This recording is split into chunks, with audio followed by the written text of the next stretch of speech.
Olá, pessoal. Bom dia, boa tarde, boa noite. Sejam muito bem-vindos a mais um Papo de Commodities. Hoje nós vamos falar sobre o mercado de soja, de milho e algodão. E o nosso convidado é o Fernando Muraro, agrônomo formado pela Universidade Federal do Paraná, pós-graduação na Universidade de Padova. Isso. E ele é o CEO da AG Rural. É uma consultoria que já tem mais de quase 30 anos, lá em Curitiba. E ele é um especialista, tem um grande nome no mercado de grãos no Brasil, muito conhecido. Vai ter um encontro agora em Curitiba sobre o mercado de grãos que que a AG Rural está patrocinando. Ele vai falar mais sobre isso. E vamos ter um papo aqui muito gostoso com o Fernando. Antes disso, eu queria dizer para vocês que esse programa ele é patrocinado pela Art Education, numa parceria com o Jornal da Orla, ok? E vou dar 3 avisos aqui, né? Dia de 7 a 8 de maio, nós vamos ter um curso de etanol presencial. Dá uma clicada aqui embaixo, o Dieguinho já colocou aqui o nosso link, com o Tarsilo Rodrigues, que o Tarsilo é uma das autoridades no Brasil sobre o mercado de etanol e de combustível. De 12 a 15 de maio, nós vamos ter um curso de blockchain, também com 2 feras que já estiveram aqui com a gente há 2 meses. E de 9 a 11 de junho, um curso espetacular que é ministrado pelo Luiz Cláudio e o Alexandre Negrini, que é sobre contratos de fornecimento de cana, todos os contratos relacionados ao mercado de cana-de-açúcar. Ok? Fernando, muito obrigado pela presença. Você veio direto de Curitiba hoje. É um prazer te receber aqui. Prazer e todo meu. O microfone é seu. Só não leva para casa porque é da Jornal da Hora. Uma satisfação encontrar meus amigos aqui, grandes figuras que a gente se conhece há quase 30 anos. É um tempinho, né? Sempre gosto de lembrar que vocês me ajudaram muito no começo, quando eu voltei dos Estados Unidos. Eu comecei a fazer aqueles cursos da BMF, na Rua da Bandeira, sem número, era isso? Não, tinha um número. Antônio Prado, da Bandeira, Praça da Bandeira. Você também fez os cursos da BMF? Você ministrava lá. Que legal. Umas aulas. Acho que foi nessa época que a gente se conheceu, provavelmente. Provavelmente, foi um período maravilhoso, assim, período de, né, a gente começo de carreira. Bem desafiador, assim, aquelas coisas. E foi muito legal. Fernando, fala da AG Rural, que é a empresa que você já tem há quase 30 anos, é isso? Ano que vem, fizemos 29 agora. Não, então vai ter uma puta festa. Vamos fazer ano que vem, vamos fazer uma baita festa. Vamos fazer. Não vai faltar comida boa, né? Isso a gente tem que ter, né? Quase 30 anos. A história da agência é essa. Eu sou agrônomo de formação, nem sei por que eu fiz agronomia. É uma pergunta mais...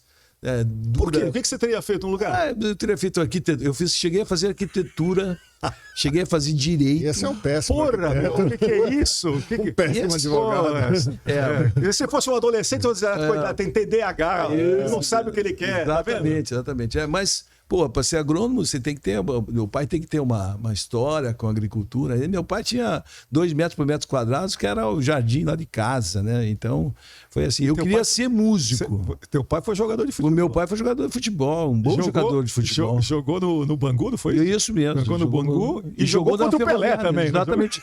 Você que achou esse documento, eu te achei, né? Você que achou esse documento. Jogou sim. Meu pai falava isso para todo mundo e tinha um documento. Tinha um documento, agora tem um documento. Meu pai foi um bom jogador de futebol, jogou na Ferroviária, em Araraquara, e por isso que veio encontrar o Pelé aqui. Ele contava que... Era um time encardido. Ferroviária era um time que... Uma vez o Santos perdeu da Ferroviária de 4-1 com o Pelé. Nunca vamos esquecer disso. É mesmo. Meu pai me falava desse jogo, que eu agora não me lembro precisar, mas eu me lembro que ele falou: o Santos viajava muito, excursionava, ganhava, viajavam muito, né? E aí a Ferroviária foi jogar contra o Santos, e o meu pai falava assim: não, estava ganhando 2-0, aí entrou Pelé, Coutinho. Aí, 3-2 terminou. Nossa. Terminou 3-2. Meu pai falava isso. Falei, pai, cadê uma foto? Eu falei, meu filho, uma foto custava um absurdo, né? E aí você achou o documento do meu pai e tal. Eu sabia dessa. Então, mas a grande verdade é uma história só. Pra gente começar, eu queria ser músico. Meu Você pai, é um amante de jazz, né? Sou um amante de música, né? Gosto muito de jazz mesmo, né? Sempre gostei. Mas minha mãe gostava muito de música, assim, sabe? Tenho duas grandes memórias de minha mãe. Janeiro de 82, quando morreu Elis Regina. E em 94, quando morreu Tom Jobim. Nunca vi minha mãe chorar. Só vi essa minha mãe chorar 2 momentos. Quando morreu Elis Regina e quando morreu Tom Jobim. Tom Jobim, assim, choro, né? Claro. É um evento, assim, minha mãe chorando e tal. Minha mãe me ensinava a gostar muito de música. Eu gostaria de ser músico, sabe? Mas não tenho o menor talento, Arnaldo.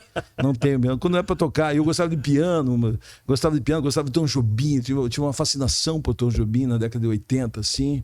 Eu queria tocar, mas a direita não fala com a esquerda, não fala. O Fernando tem uma boa notícia, porque um dos 2 filhos dele, o mais novo, é um pianista. Está se tornando um pianista. Olha só. Eu fiquei maluco por essa aquele história. que eu conheci na tua casa. Isso mesmo, João Pedro. 14 anos de idade. 14 anos de idade. Você sabe que se a minha filha não fosse Isabela, teria sido João Pedro. Olha só. Era o nome que a gente queria. É muito... E aí eu cheguei, eu incomodei muito meu pai com essa história da música. Mas meu filho, você toca o quê? Nem campainha, né? Então, é uma história longa, assim, sabe? Da minha vida. E aí, eu fiz minha história começa assim, Arnaldo Luiz, que eu fiz tinha na década de 80 fazer prova, como chama aquilo? De aptidão, né? Sim. Vocacional. Teste vocacional. Teste vocacional. Teste vocacional. E a minha escola, eu estudei no Colégio Marista, lá em Curitiba, e ela fez um teste vocacional e disse: não, você tem que ir para lugar que tem aberto, você não pode trabalhar numa caixa, num escritório fechado e tal. Aí o que tem? Arquitetura, né? Teoricamente, engenheiro civil e agronomia. E futebol você era ruim, né? E futebol, eu não era tão ruim, mas eu não gostava do ambiente. O sonho do meu pai era que eu fosse jogador de futebol. Eu não era ruim, não. Mas aí, meu mundo, ele conseguiu uma bolsa de estudo no Colégio Marista, que eu falei para vocês. Meu pai tinha um bar, né? Acabou virando um bar, uma mercearia. E esse bar era um universo para mim, assim, é o meu cinema paradiso, assim, sabe? Gente muito... Tinha o Bebinho e tinha o vice-cônsul da Itália, tinha o padre, era um universo, assim, para mim. Hein? E um desses caras tinha uma filha que era professora do Colégio Marista, conseguiu uma bolsa para mim, e aí eu fui estudar nesse Colégio Marista. E aí meu mundo, né? O meu mundo virou de ponta cabeça, né? Eu conheci uma pessoa chamada Roberto de Souza, sei lá onde que está essa figura. Ele tinha morado nos Estados Unidos e eu vi ele falar inglês, Arnaldo, que nem em filme, que a gente via na VHS. Eu falei, caramba, eu quero ser esse cara. Eu quero ser esse cara, né? E aí eu lembro que eu pesquisava Tom Jobim. E aí Tom Jobim não falava inglês quando teve aquele evento no Carnegie Hall em 64, né? Não teve. E aí o Tom Jobim começava a falar... 62, perfeito. E aí um evento maravilhoso e tal. E aí eu comecei a gostar dessas coisas da vida, de querer... Deixa eu te falar uma coisa, só para interromper, porque já que você gosta tanto do Tom Jobim, tem um musical chamado Tom Jobim ou Musical, que está em São Paulo, acho que vai ficar até final de maio. Eu assisti esse musical no Rio, fui pro Rio para assistir esse musical, fiquei apaixonado e vou assistir de novo aqui em São Paulo. Porque ele é um negócio, é a história do Tom Jobim, mas o cara que faz o Tom Jobim, ele também toca piano. Bom, é um negócio assim emocionante. Então você vai ver Tom Jobim, quer dizer, representado. O Vinícius, que o cara que faz Vinícius é espetacular. Eli, você vai ver todo esse pessoal. É um musical espetacular. Legal, você que mora em São Paulo, não perca, porque é maravilhoso. Legal. Maravilhoso. Eu assisti pela segunda vez, pra você ter uma ideia. Então, já que você é um apaixonado... E aí, enfim, aí segue minha vida. Aí eu fiz esse teste vocacional e deu que eu tinha que fazer uma vestibular, não sabia o que... E aí você fez agronomia? Aí fiz agronomia. Fui ver uma palestra, um cara, um professor falando sobre agronomia, e falou, agronomia é o futuro e tal. E aí eu fiz o teste para agronomia. Se eu tivesse que voltar atrás, hoje eu faria agronomia. Eu teria feito agronomia, mesmo morando numa cidade como Santos. Por quê? Porque eu acho que isso, né? Você que fez agronomia, e eu acho que isso traz uma visão que nós que fizemos, no meu caso, administração ou economia, não temos a mesma coisa. Verdade. Por exemplo, eu tenho um amigo que ele é do setor também, ele é engenheiro químico. Pô, na hora que ele começa a falar sobre, porque a molécula não sei o quê, te dá um outro tipo de visão que a gente não tem, né? E o setor, no nosso setor, eu acho que se o cara que fez agronomia ou mesmo engenharia química, ele tem muito campo, cara. Né? Muito. E a gente, o que a gente tinha? Quer dizer, na minha época você tinha ou você fazia direito, ou fazia economia, ou fazia administração. Medicina. Ou medicina, mas medicina não podia fazer porque não tinha condição financeira. Pô, e um cara que vai tirar sangue já cai no chão. Demais, não ia poder fazer isso. E aí, no meio, daí fiz agronomia na federal, passei e no terceiro ano me deu uma agonia. Assim, fui para Rondonópolis.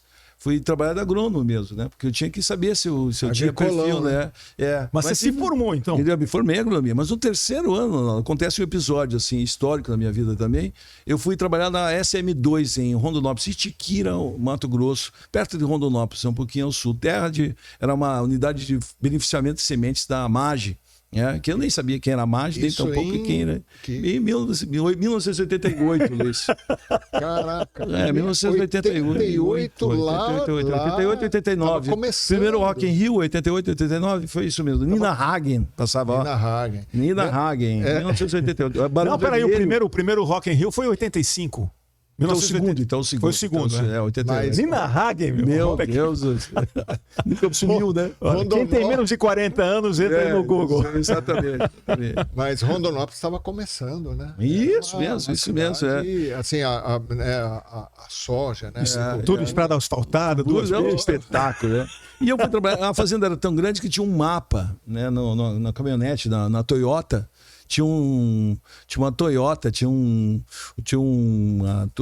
mapa da coisa pra gente não se perder na fazenda. E eu me perdi várias vezes, sabe, Luiz? E aí, fui em dezembro, janeiro, fevereiro. Fui em dezembro, janeiro, fevereiro. E lá fiquei e voltei era como vocês sabem, pré-celular, né? Liguei do orelhão do meu pai, falando, pai, né? Meu pai, avisei meu pai, falei, pai, olha, vou largar a agronomia. Vou voltar pra música, né? Porque, puta, não tinha nada a ver comigo, né? A panda de batida, passava o avião, passava veneno, regular a plantadeira. Puta, não tinha a menor aptidão. Eu já sacava. Mas isso te ajudou. Marca pra caramba, Arnaldo. E aí eu subo na agronomia pra trancar, um momento eu fui com meu pai, e aí minha relação com meu pai era assim, eu tinha feito judô e não desisti porque ele me insistia. Aí eu tinha feito algumas outras coisas, uns cursos, eu não desistia porque ele não deixava. Ele falou, você vai desistir da agronomia, né?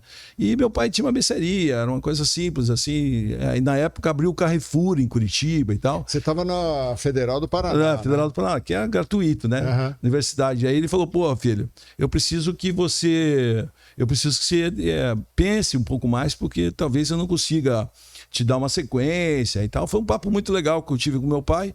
E aí eu continuei na agronomia, sabe, Luiz? Continuei, mas aí fui encontrar um grande professor chamado Valdo Cavalier. Tem uns anjos na minha vida. Que o Valdo Cavalier que me orientou. Falou assim, Fernando, eu tinha feito política agrícola com ele e ele nunca tinha encontrado uma pessoa que tinha lido tanto livros como eu dentro da agronomia, porque ninguém lia. Ninguém lê, né? Ninguém lia. E eu escrevia relativamente bem, gostava do português, tinha feito uma grande escola. E aí eu gostava de Carlos Drummond, o cara não tinha nada a ver com a agronomia. Era um poeta. Era um poeta músico, isso mesmo. Gostava de jazz, né? Os negros, era 1989, auge de Chitãozinho e Chororó, começo, né? Acabando com a vida nossa, né? Cultural. Mas enfim, resultou isso que a gente está escutando hoje, né? Mas enfim, e aí ele falou, Fernando, me pegou pelo colarinho, meu pai do lado, me botou dentro do setor de economia, na sala de um professor chamado Judas Tadeu Graça Mendes, e falou, é o primeiro estagiário de economia voluntário teu, né? E aí, eu descobri a economia agrícola. Judas Tadeu tem livro. Isso mesmo. Grande figura, cara. E aí, eu simplesmente, a agronomia na sua essência, agronomia de produção, de irrigação, de veneno, agricolão mesmo, eu desisti totalmente. Nos últimos 2 anos foram super sofridos, porque eu só queria saber de comercialização agrícola. Que legal. Eu achei aquilo genial. Olha que interessante, a vida tem as pessoas, né? Foi um cara. É verdade. Foi um cara, né? Esse que pegou você pelo colarinho e enfiou lá. E esse cara, Luiz, surge. Você lembra do teste vocacional? A escola levava a gente para... Foi ele que falou sobre a agronomia do futuro.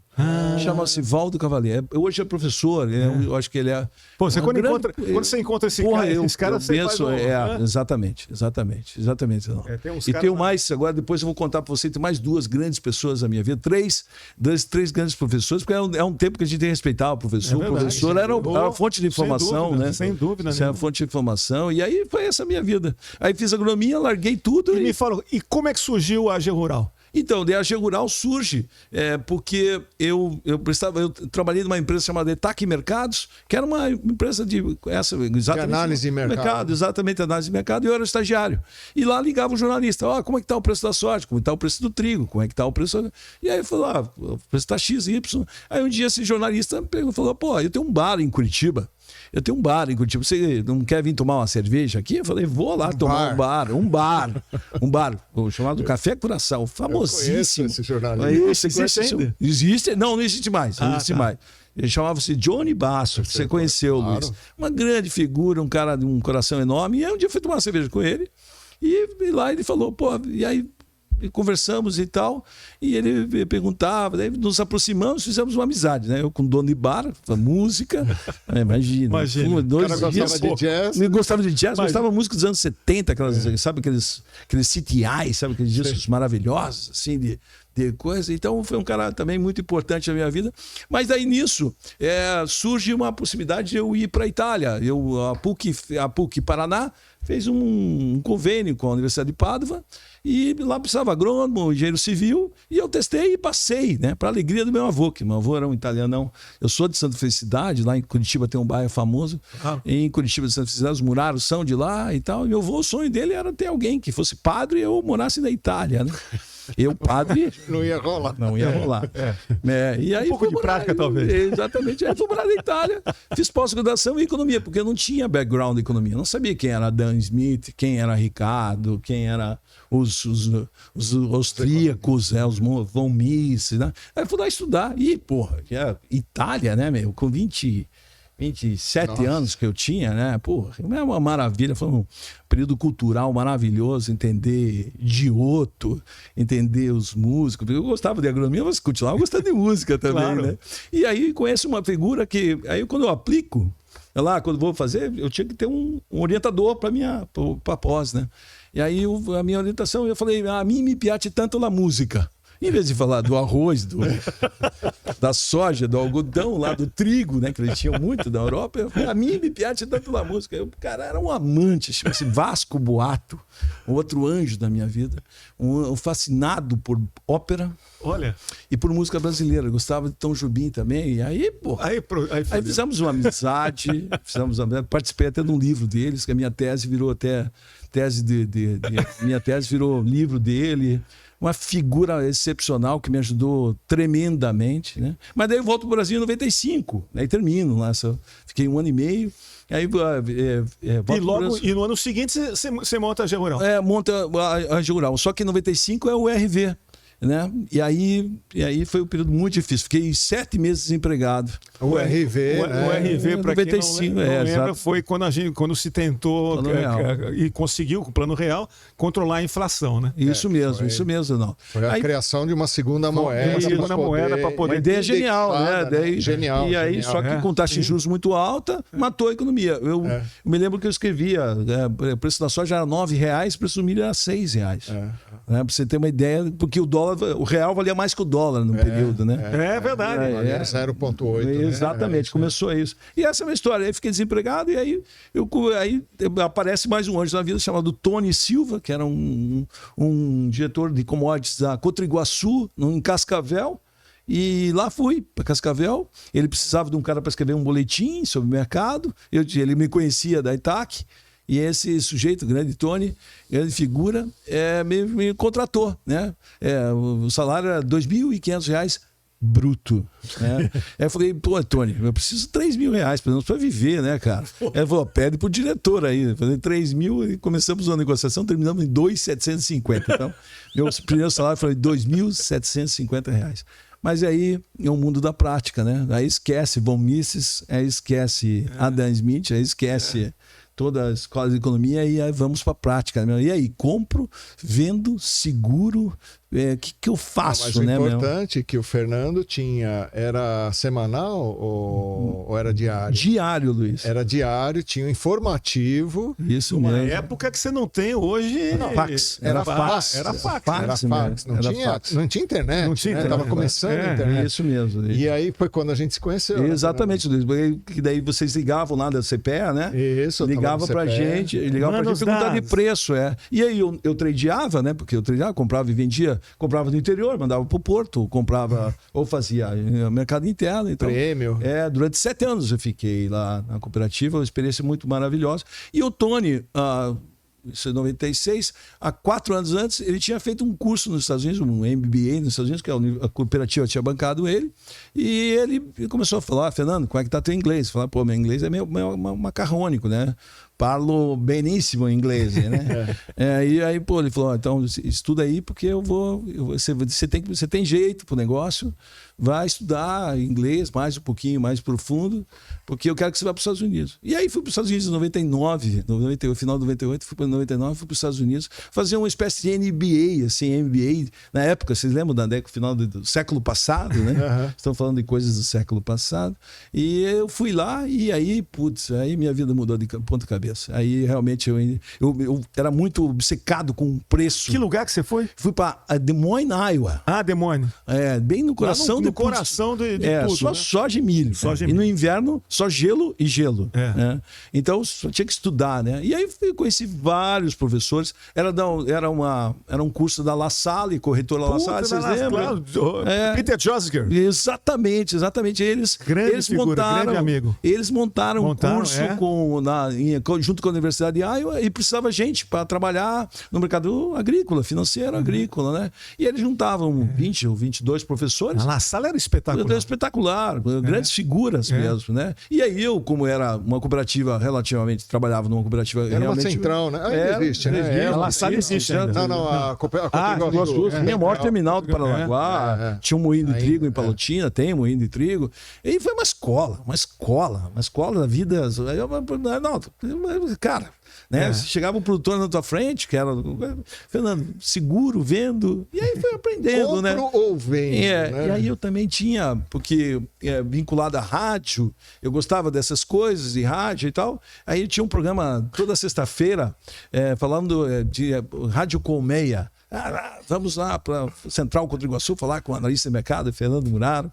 Durante, não me lembro quanto tempo, 1 ano, 2 anos, eu fiquei falando sobre mercados ao vivo, 6h30 da manhã, para Cascavel, região. Veja a importância, né? E aí eu acertava, errava como um bom ser humano, né? E aí encontrava as pessoas pela rua, né?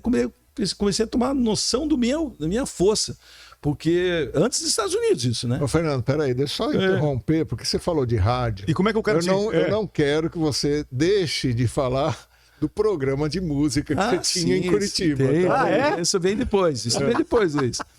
Porque aí eu encontrava os caras na igreja, pô, errou no milho, hein? Acertou na soja, né? Acertou na soja. Aí, pô, comecei a perceber que eu tinha uma força, assim, minha orientação. Tua palavra era... E eu obcecado. Eu posso dizer para vocês que, poxa vida, eu era obcecado por formação de preço. E como eu errava, cara. Como errava. E como era difícil mexer com commodity. Claro. O mercado ia subir, como é até hoje, né? Até hoje. Eu achava que o mercado ia subir, o mercado caía. Eu achava que o mercado caía, o mercado subia. E aí eu fiquei anotando. Mas só que daí eu desenvolvi uma técnica. Welcome to the team. Exatamente.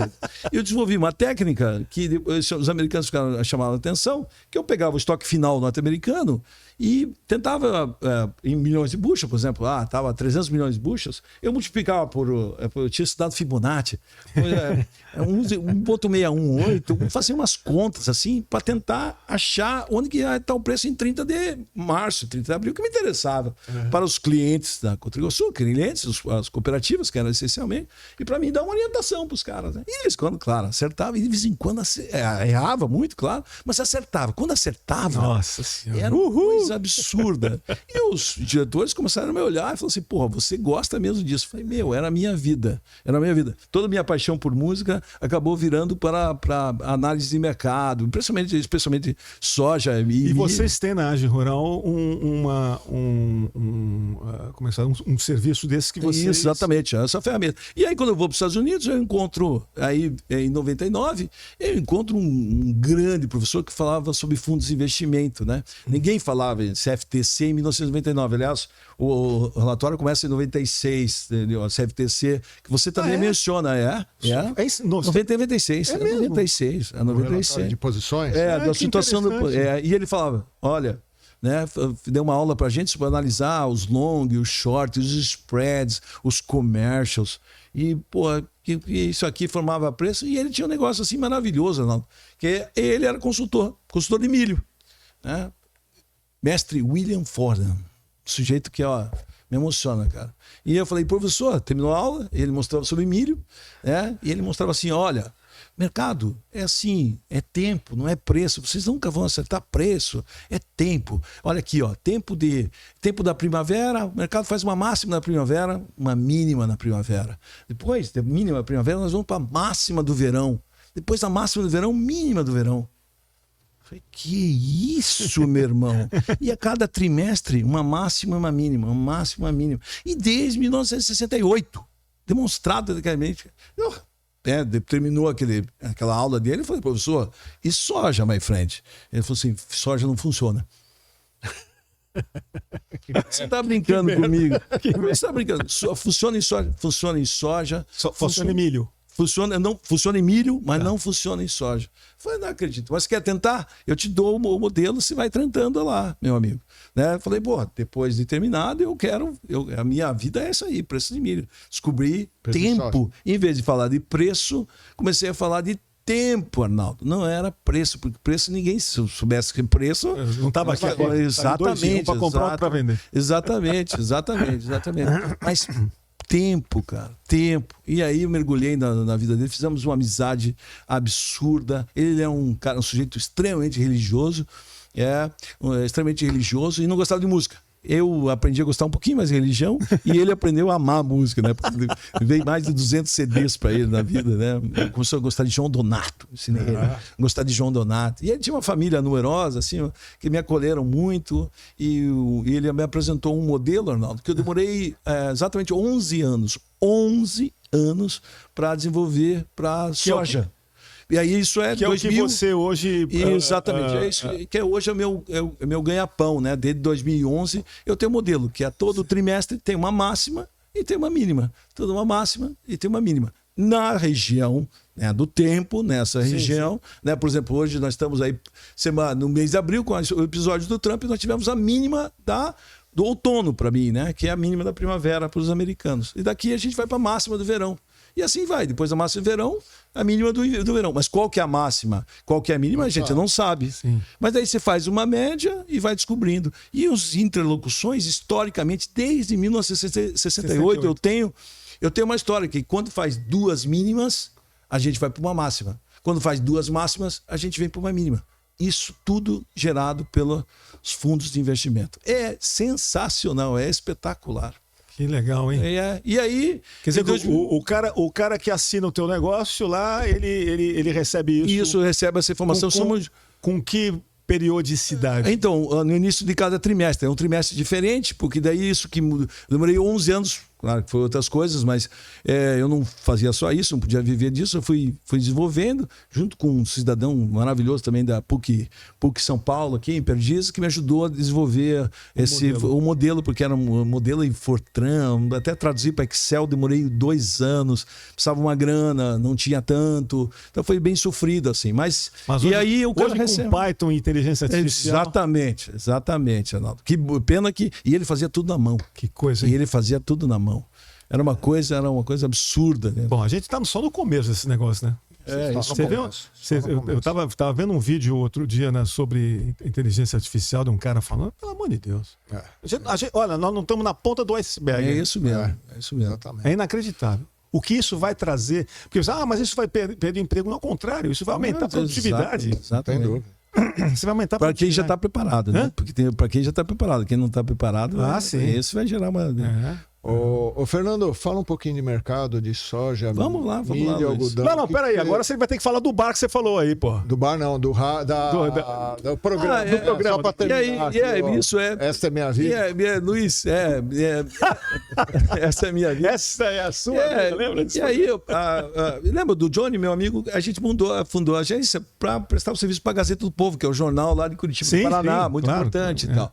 E a gente montou uma página, e aí depois, com o advento da internet, 98, advento da internet, 98, eu me lembro de vir a São Paulo para falar sobre o nosso site e tal. E nós tivemos mais de 1000 assinantes pela internet. Aí nego copiava a senha, como o Hash gostava de fazer e tal. O resto fazia isso? Copiava a senha e tal. E a gente tinha mais de 1000 assinantes. Porque eu continuei fazendo isso. Eu saí da cooperativa, fui trabalhar para Paraguai, enfim. E aí continuei fazendo isso e fazia palestras pra caramba. Vivi na minha... Na época que se vendia assinatura. Exatamente. Exatamente, Luiz. Olha que loucura. Aí comecei a fazer BMF lá, que eu ia fazer lá meus cursos. Eu ia lá dar os cursos, que era a minha escola americana e tal. Ninguém entendia, vendia futuro, o preço cai. Lembra? Parece 20 anos atrás, vocês me ajudaram demais nisso. E aí, eu volto para Curitiba. E quando eu volto para Curitiba, eu continuo com a minha paixão por música, né? Paixão pela música. Aí eu encontro um outro músico, que são meus amigos que são músicos, virou diretor de uma rádio e falou: Fernando, cara, com todo esse conhecimento que você tem de música, nem tenho tanto, mas eu gostava muito, realmente, gosto muito, né? E ele falou: pô, faz um programa. E aí, durante 4 anos, eu fiz um programa chamado Música Para, né? Sons inesperados para o seu cotidiano. Não, você precisa ver. Tem ainda na internet? Tem, dá para procurar. Se você procurar. Como é que é para internet? Música para. Educativa FM. Era um programa todo 95. Música para? Música para. O Gilberto Gil sempre que música para tocar no rádio, essa música para você cortar o cabelo, música para. Eu colocava música para e colocava um poema, colocava música para você cortar o cabelo, música para você namorar. Você lembra o Blues que você falou? Exatamente, Luiz. Então, essas coisas, uma paixão que porque eu tentava resolver. Eu tinha que resolver esse problema da minha mente. Você não sabe o que foi esse problema da música para mim. A deusa da música não me abençoou com talento. Com talento de tocar um instrumento. Caetano diz aquela frase, né? Como é bom poder tocar um instrumento. Eu nunca tive esse prazer, né? Cheguei a fazer coisas que vocês não sabem, né? Vocês não sabem. Eu quis abandonar tudo para ser músico, né? Porque eu tinha uma paixão. Eu tenho meus amigos músicos falam: pô, você é músico, né? Eu falei: não, eu sou músico. E nos Estados Unidos tem outras aventuras que nem vou contar para vocês. Mas... Não, nem conte. Mas espera um pouquinho, você ainda tem as cornetas? Tem as cornetas. Fala para o Arnaldo o que são. O Arnaldo conheceu, o Arnaldo foi lá em casa. Corneta? Foi, meu instrumento. Ele foi expulso do prédio. Exatamente, expulso. Fui convidado a me retirar, né? Ele ouve música muito baixo. E eu tenho um sistema de som caríssimo, é uma coisa absurda. Fernando, quantas garrafas de vinho eu e você tomamos aquela noite na sua casa? Eu não me lembro. Deus me aqui foi uma vergonha. Um absurdo. Eu não sei nem como é que eu cheguei no hotel. Não, você não chegou. Arnaldo, lembro que eu era novo naquela casa, né? Tava chegando, a casa estava vazia ainda, mas o som já tinha. O som já estava.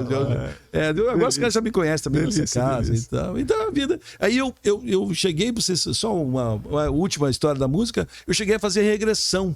Sabe, tinha um cara lá na PUC que me dizia: não, faça a regressão para resolver essa história. Não vai rir.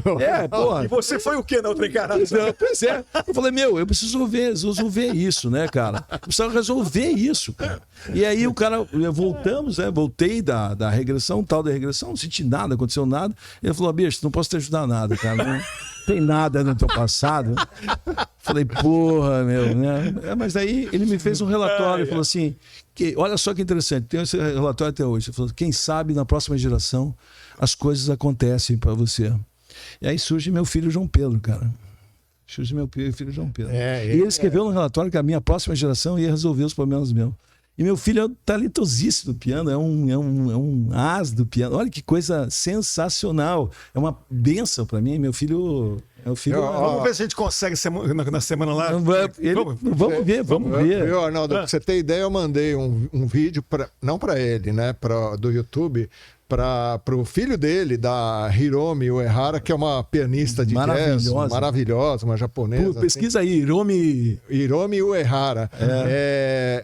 E era Blackbird, né? Exatamente, Blackbird. Os Beatles. E aí eu falei, manda pro João Pedro. Nossa, o moleque ficou, ele tava me contando, tirou a música. Pedacinho ele tira. Ele hoje é fascinado por. Você vê só que coisa. Que bacana, muito legal, muito legal. E aí essa é a vida, é assim a vida. E aí, para mim resolver com meus problemas mentais, eu resolvi fazer um programa de rádio. Com todas as minhas viagens eu fazia. Eu estava em Nova York, eu estava em Chicago.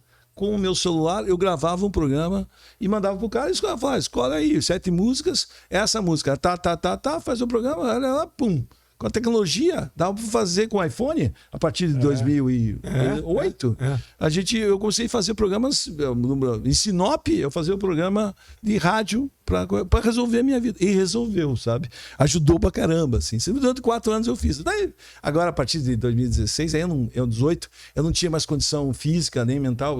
Eu viajo bastante, eu continuo viajando bastante. E o mercado é muito exigente, né? Então, eu não conseguia mais fazer o programa. Mas ainda escuto muito. E você está sozinho, né, geral? Você é o único sócio hoje? Não, somos 3. Vocês são 3 sócios? Somos sócios, né?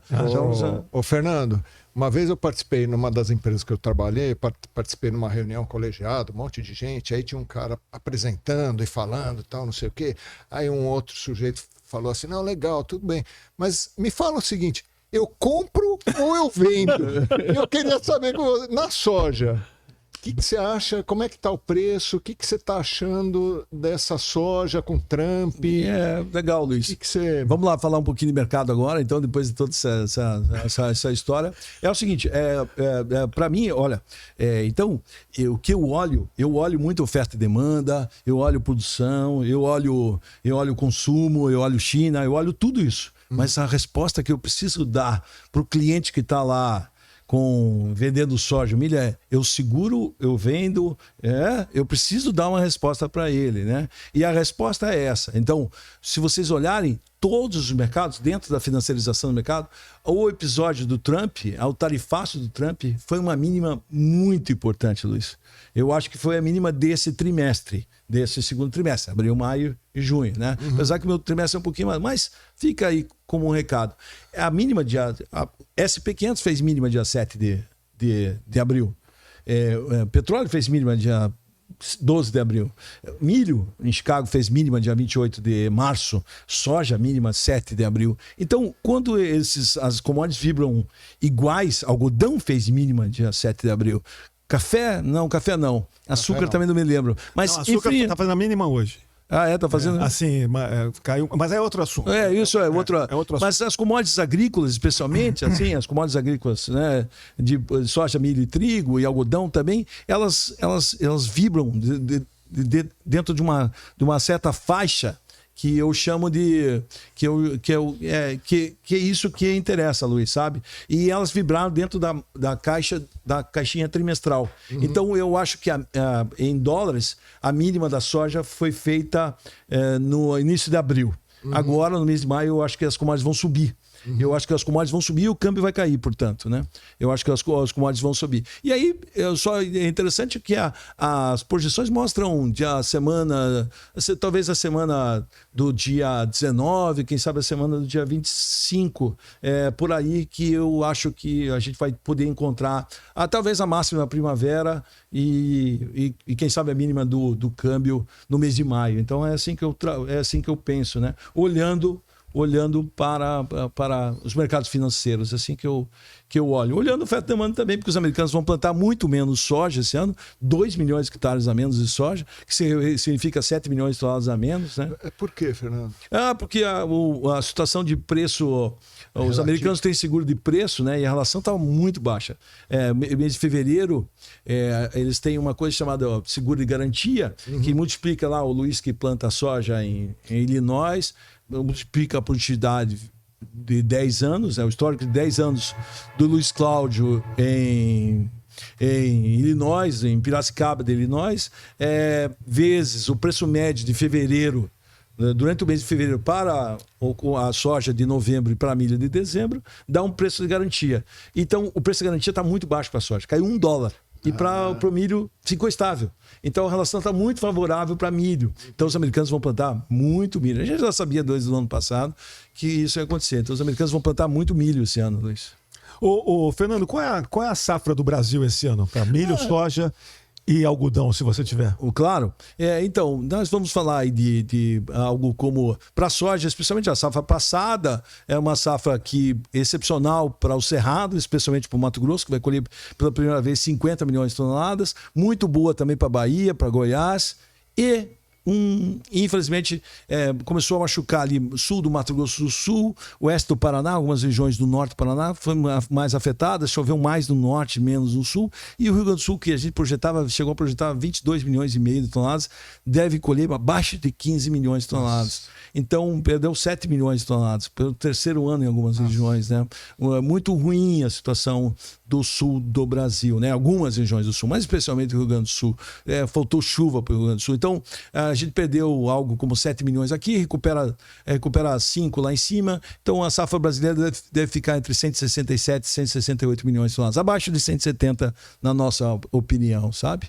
Os argentinos 48, então vamos aí. E os Estados Unidos? Os Estados Unidos vai plantar menos soja, né? Então a expectativa da safra 25, 26, que começa com eles, nesse mês de maio a gente tem o primeiro relatório com os dados deles, deve vir uma safra aí ao redor de 115 milhões de toneladas. O consumo deles é 115, então fica num 0 a 0, vai depender mais da gente que lá. Mas reparem, se tiver qualquer problema nos Estados Unidos, aquela velha história de sempre, né? Se tiver qualquer problema, eles podem ter estoque baixo. Quem tem excesso para exportar é o Brasil, praticamente. Exatamente. E aí, com os episódios de tarifaço, sobrou tudo na nossa mão, né? Ao contrário do tarifaço de 2018, né? 18, que foi a primeira guerra comercial, que aconteceu em julho.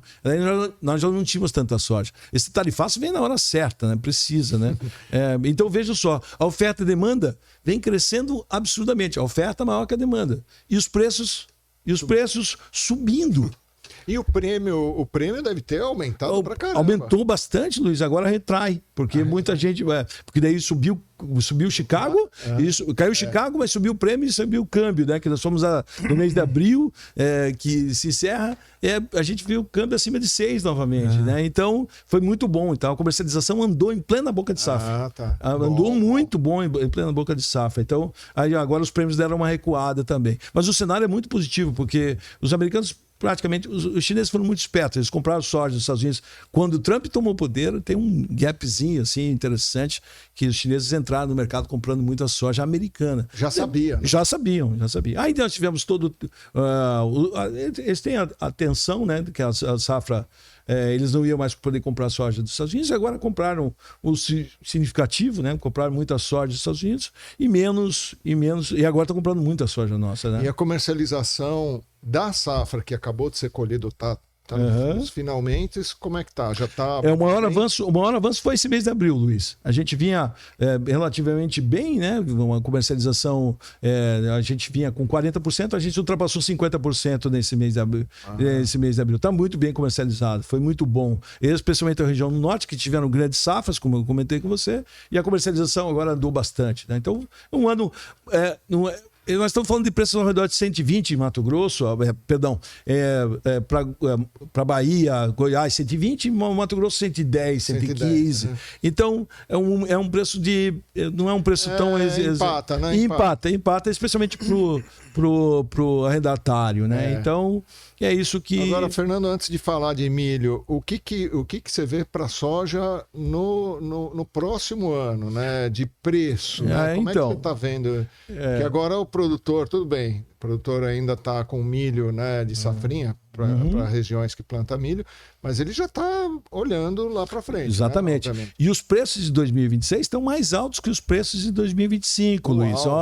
Isso é interessante, porque nós estamos com a taxa de juros, né, de uma Selic de 14,25, então, portanto, a curva futura de juros é de alta e, portanto, a curva futura de câmbio é de alta, né? Tivemos em dezembro o câmbio para 2026 a R$ 7,680, 6,97 e agora bateu 6,70, 6,80. Então, muita gente que mexe com NDF conseguiu fazer algumas posições, né? E em reais os negócios estão saindo, por exemplo, o Mato Grosso do Sul ao redor de 125 contra um 120 do disponível. Então veja que o 2026 pelo menos aparenta ser melhor que o 2025. Então eu acho também que vai depender, logicamente, agora com toda essa turbulência do Trump, seu tarifaço, a gente vê um espaço muito bom interessante para a soja. Eu sou otimista com preço, né? Otimista com um pouquinho mais reservado. Eu não vejo grandes aumentos de preço. Vai depender da safra americana agora, Luiz,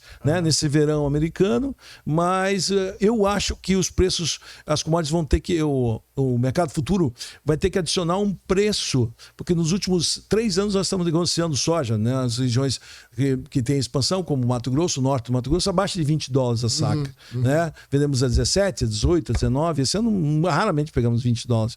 Então, eu acho que a gente vai subir, vamos ter a possibilidade de vender acima de 20 nesse ano, em virtude desse calor dos Estados Unidos, algum problema lá e essas tarifas, né? E os fundos permaneceram em 2024 muito vendidos o ano inteiro, Luiz. Aí o modelo mostra pra gente que com o ano que eles ficam muito vendidos, a gente tem algumas possibilidades de adição de risco de preço à safra brasileira, né?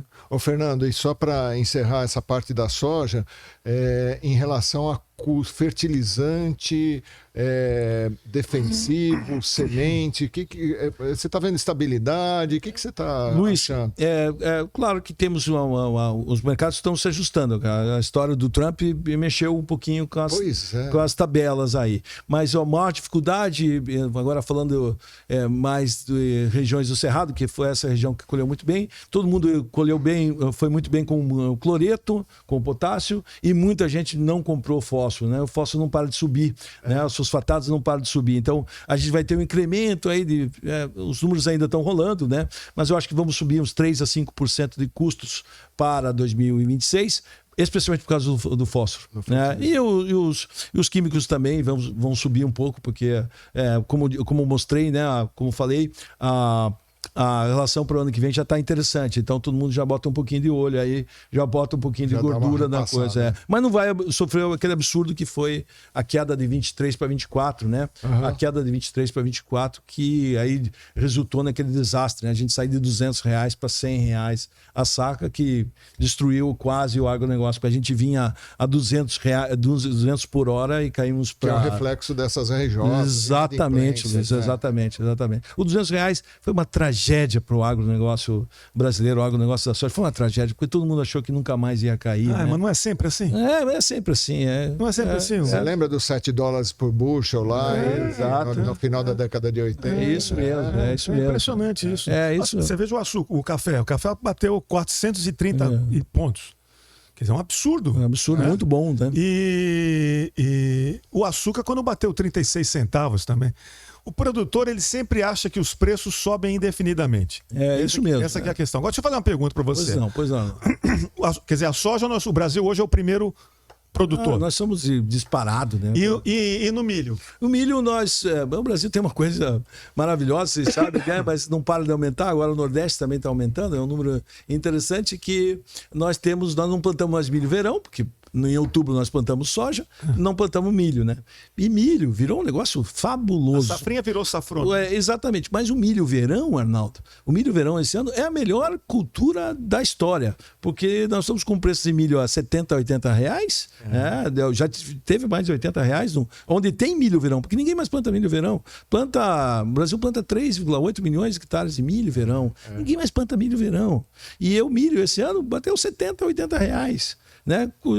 E essa turma colhe 12, 15, 20 toneladas por hectare. Imagina a lucratividade. A produtividade é um absurdo. É absurdo. E a lucratividade, Luiz, é quase de 100%, porque custa R$8.000, 15. Você fazer uma conta, aí você vai achar faturamentos diferentes de 15 a 20 mil reais. Portanto, dá uma margem de 100%. Mas é umas regiões específicas. Né? Acho que Paraná. Você falou do Nordeste, do Nordeste, por exemplo, isso vai causar uma mudança, por exemplo, no fornecimento de etanol hidratado, porque o Nordeste importava do Sudeste o etanol hidratado. E agora com o advento do milho e das fábricas lá de etanol de milho lá em cima, você não tem mais essa movimentação, entendeu? Por isso que nós aqui no Centro-Sul podemos abrir mão de produzir etanol, porque uma parte dele vai ser suprido lá pelo É uma revolução. E algodão, hein?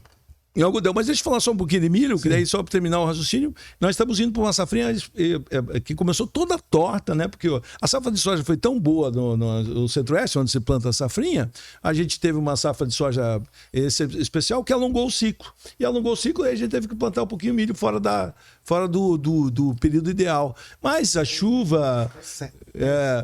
Mas a chuva dos últimos... Nesse mês de abril regulou a safrinha. Então a gente deve ter uma safrinha beirando 100 milhões de toneladas. Então o milho... A tendência do milho é a chegada da safrinha, a gente cair um pouquinho, né? Mas eu vejo o Brasil plantando milho verão. Sabe? O Brasil plantando milho verão esse ano. Quem sabe a gente pode inventar milho verão em algumas regiões. Não estou falando em grandes incrementos, mas essa lucratividade que eu acabei de expressar para vocês vai trazer uma intenção de plantio de milho. Eu acho que o milho é um mercado muito interessante para 2026 também, sabe? Eu acho que as commodities vão ser um pouco melhores em dólares para 2026. Ô, Fernando, a gente tem 10 minutos, então, olha, tem dois assuntos. Fala. Algodão. Sim. E o segundo, o evento, que eu queria que você falasse. Fala rapidamente do algodão. Sim, o algodão é especial, né? Nós estamos com um problema seríssimo, o algodão fazendo novas mínimas, né? Preços abaixo de 70 centavos. Nós estamos com... O Brasil virou um monstro em algodão.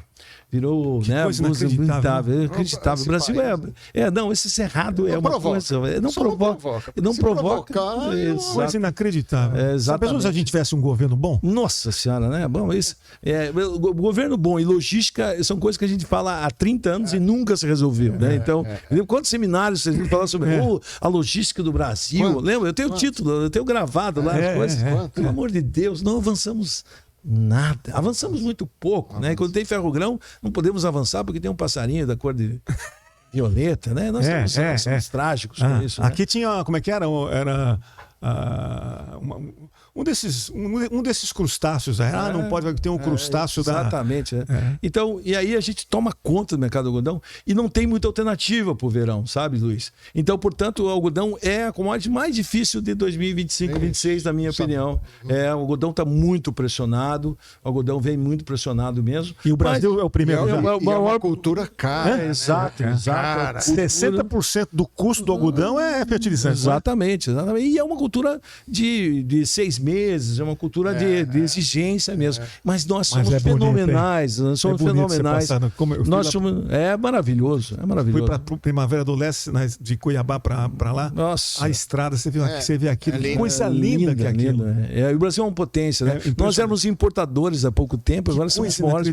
Nós somos uma potência mesmo. E o algodão tem uma importância muito grande na rotação de cultura para a grande parte desses produtores que não podem fazer só soja e milho.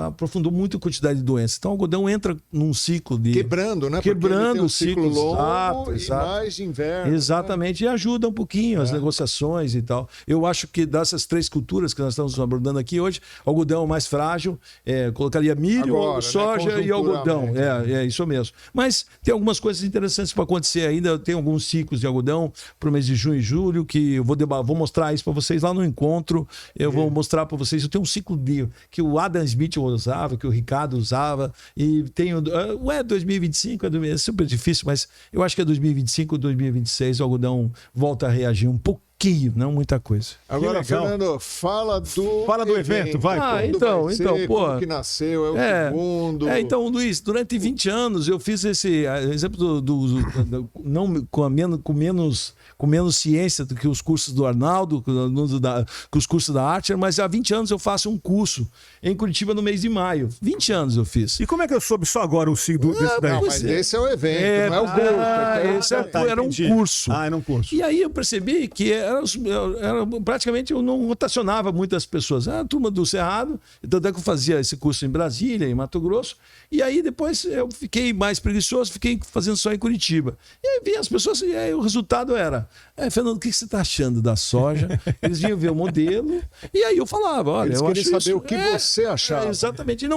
Eu aplicava, vou mostrar para vocês 2 ou 3, quem quiser conhecer, eu tenho 2 ou 3 técnicas que são As mesmas técnicas que usa há 20 anos, que ajuda você a tomar decisão. Porque tomar decisão é super difícil, Luiz.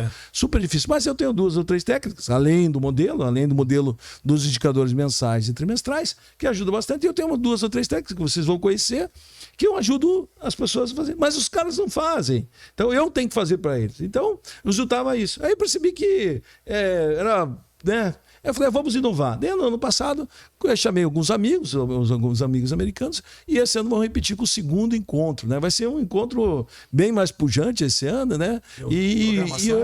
É legal. Então, começamos na quarta-feira, dia 14 de maio. O curso o encontro, eu chamo ainda de curso, mas é encontro, o segundo encontro da G-Rural, é dia 14, 15. Começa meio-dia, né? Exatamente. Então, quarta-feira à tarde, quinta-feira o dia inteiro e sexta-feira pela manhã. Sim. Então, na quarta, a gente faz as boas-vindas lá, vão acolher vocês. E na quarta, a Daniela Siqueira, que é uma das sócias analistas do Fundamento, fala sobre oferta e demanda desses 3 produtos que a gente está falando aqui, mais soja e milho.